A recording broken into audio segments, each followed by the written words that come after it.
प्रश्न 3, दशमलव के प्रयोग से निम्नांकित को रुपयों में लिखिए। पहला 30 पैसे, तो 30 पैसे को रुपयों में लिखना है दशमलव के प्रयोग से। तो 30 पैसे बराबर हो जाएगा 30/100 रुपया। 1 रुपया में 100 पैसा होता है, तो पैसा को रुपया में बदलने के लिए 100 से भागा देना होगा। तो 30 पैसे बराबर 30/100 रुपया। तो 30 को जब 100 से भाग देंगे तो हो जाएगा 0.30। देखिए 1 पे 2 शून्य है, तो दशमलव के बाद 2 अंक होना चाहिए।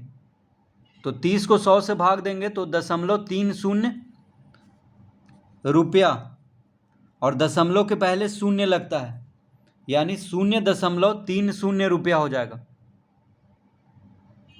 तो जितना शून्य रहेगा 1 पर उतना ही अंक होना चाहिए दशमलव के बाद। तो 2 शून्य है 1 पर, तो दशमलव के बाद 2 अंक होना चाहिए, यानी 0.30 रुपया होगा 30 पैसे बराबर। दूसरा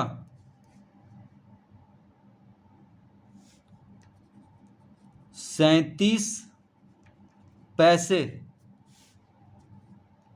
हो जाएगा 37/100 रुपया।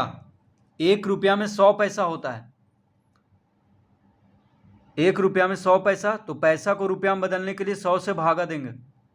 तो 37 को जब 100 से भाग देंगे तो दशमलव के बाद 2 अंक होना चाहिए, क्योंकि 1 पे 2 शून्य है, तो 3 के पहले दशमलव लग जाएगा, और दशमलव के पहले शून्य दिया जाता है, यानी 0.37 रुपया।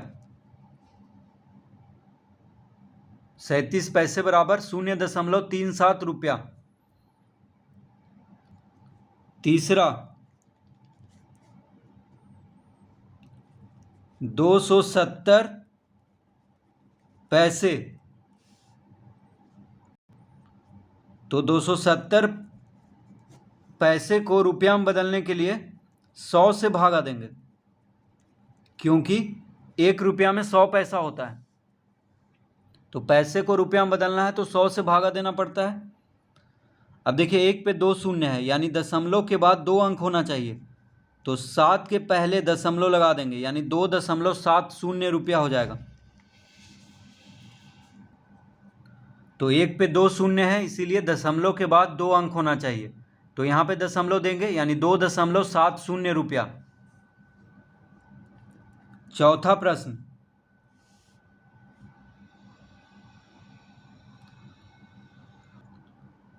40 रुपया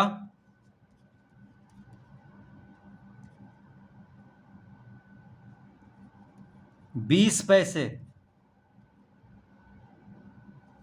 40 रुपया 20 पैसे, तो 40 जोड़ 20/100 हो जाएगा रुपया।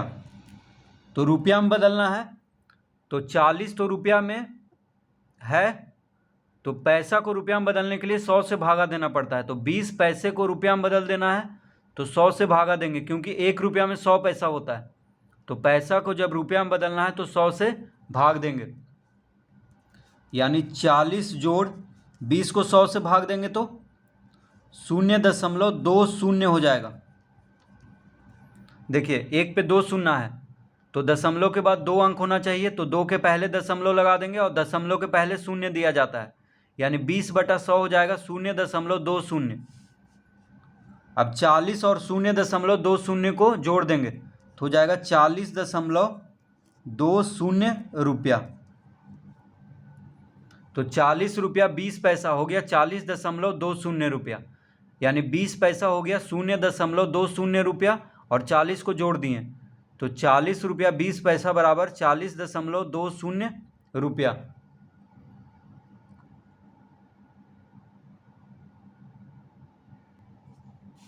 प्रश्न 4 दशमलव के प्रयोग से निम्नांकित को मीटर में व्यक्त कीजिए। प्रश्न 4 का पहला, 9 मीटर 5 सेंटीमीटर, तो 9 जोड़ 5/100 मीटर लिख देंगे। 1 मीटर में 100 सेंटीमीटर होता है, 1 मीटर में 100 सेंटीमीटर होता है, तो सेंटीमीटर को मीटर में बदलने के लिए 100 से भागा देंगे, यानी 5 सेंटीमीटर बराबर हो जाएगा 5/100 मीटर। और ये तो मीटर में है, तो दोनों को जोड़ देंगे तो मीटर में हो जाएगा दोनों। तो 9 जोड़ 5 को 100 से भाग देंगे तो 1 पे 2 शून्य है, यानी दशमलव के बाद 2 अंक होना चाहिए, तो 5 के पहले शून्य लगा देंगे, यानी 0.05 मीटर। ठीक है, 1 पे 2 शून्य है तो दशमलव के बाद 2 अंक होना चाहिए, तो 5 के पहले एक शून्य लगा देंगे और फिर यहाँ पे दशमलव। अब दशमलव के पहले शून्य दिया जाता है, तो 5/100 हो गया 0.05 मीटर, यानी 5 सेंटीमीटर हो गया 0.05 मीटर। अब दोनों को जोड़ देंगे तो आ जाएगा 9.05 मीटर। तो 9 मीटर 5 सेंटीमीटर हो गया 9.05 मीटर।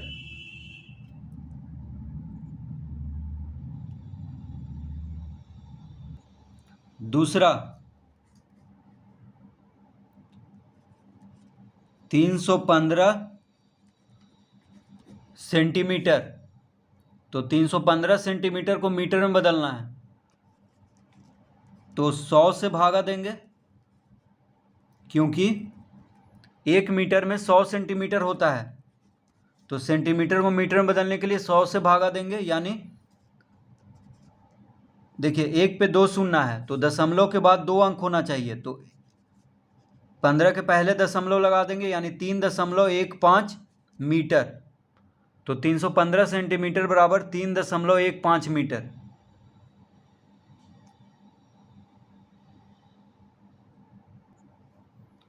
तीसरा, 225 सेंटीमीटर, यानी हो जाएगा 225/100 मीटर। सेंटीमीटर को मीटर में बदलने के लिए 100 से भागा देंगे, क्योंकि 1 मीटर में 100 सेंटीमीटर होता है, तो 225 सेंटीमीटर बराबर हो गया 225/100 मीटर। 100 से भाग देंगे तो 2.25 हो जाएगा, क्योंकि 1 पे 2 शून्य है, तो 2 शून्य है, इसका मतलब दशमलव के बाद 2 अंक होना चाहिए, तो यहाँ पे दशमलव लगाएंगे तो 2.25 मीटर। चौथा प्रश्न, 4 सेंटीमीटर,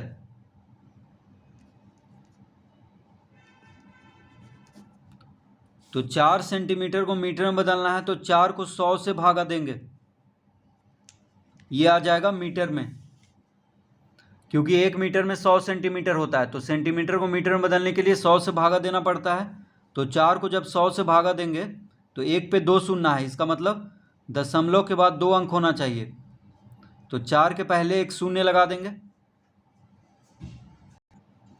तो 1 पे 2 शून्य है, इसका मतलब दशमलव के बाद 2 अंक होना चाहिए, तो 4 के पहले एक शून्य लगाएंगे, फिर यहाँ पे दशमलव देंगे, और दशमलव के पहले शून्य दिया जाता है, तो 0.04 मीटर। तो 4 सेंटीमीटर बराबर आ गया 0.04 मीटर।